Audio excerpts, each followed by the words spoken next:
And since childhood, I've been taken aboard Sirian motherships. The reason was to train me to become a representative and messenger for the Galactic Federation of Light and for the Sirian Star Nation. Now you may ask, what is the Galactic Federation of Light? The Galactic Federation of Light is a galactic organization of over 200,000 star nations dedicated to the spreading of light throughout this galaxy. And you may ask, what is the Sirian Star Nation? The Sirian Star Nation is from the star Sirius, which is about 8.3 light years away from Earth, and if you will look up in the night skies, it is the brightest of all the stars.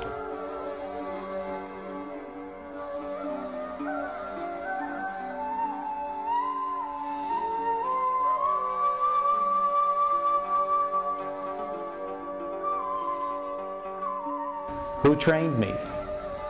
I was trained using some of the most advanced methods aboard the Sirian mothership by Washta and his entourage of no more than about 50 people.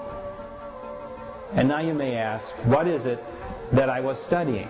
I studied Earth and galactic history, as well as all forms of science, including the ones I enjoyed the most, which was astrophysics and cosmology.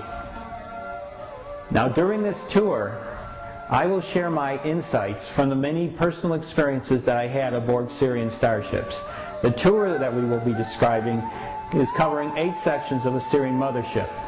The tour is meant to provide an overview of what you can expect from your first tour of a Sirian mothership after the first contact landings.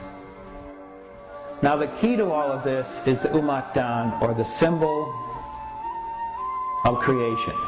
Now when you walk around the ship, you'll see all kinds of sacred geometry being utilized, because the basis of their technology is what here on this planet we would call sacred geometry, the sacred solids, etc.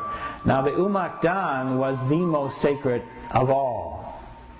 And so they told me right from the beginning that the Umakdan is the Galactic Federation symbol for the Sirian star system.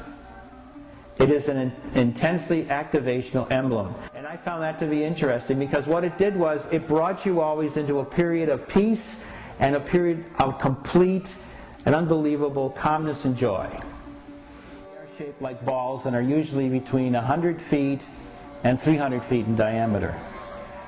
They enter and exit from the hangars located at the top and bottom of the mothership's bulging midsection.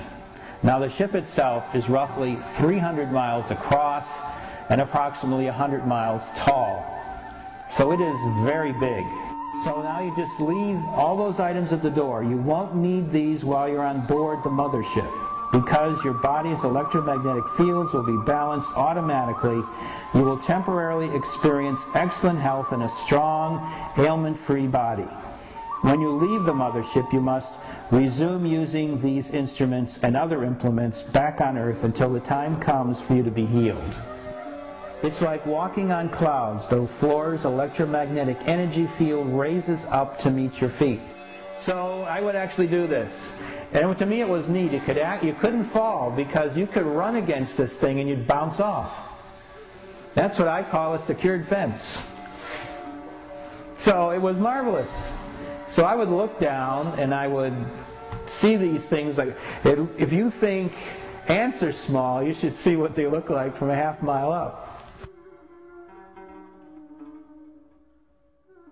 One of the neat things about time on motherships is, because they have their own ability to vibrate in the time-space continuum at their own pace, time is different. So to them, a day can be very fast or very slow, and they prefer, because of their joy, for days to last as long as possible, so they tend to make it longer. So like a minute on Earth can be like 2 hours in a spaceship. It has a marvelous earth glow that goes from a nice, almost like royal atmospheric blue at the base up to a darker color as it moves up towards the edge of the atmosphere. So what you see is this amazing glow. And one of the things that I used to love, and matter of fact the most important things that I used to love when they let me see the windows was to look at the planet and just see the glory and wonder and absolute mind-blowing beauty of planet Earth.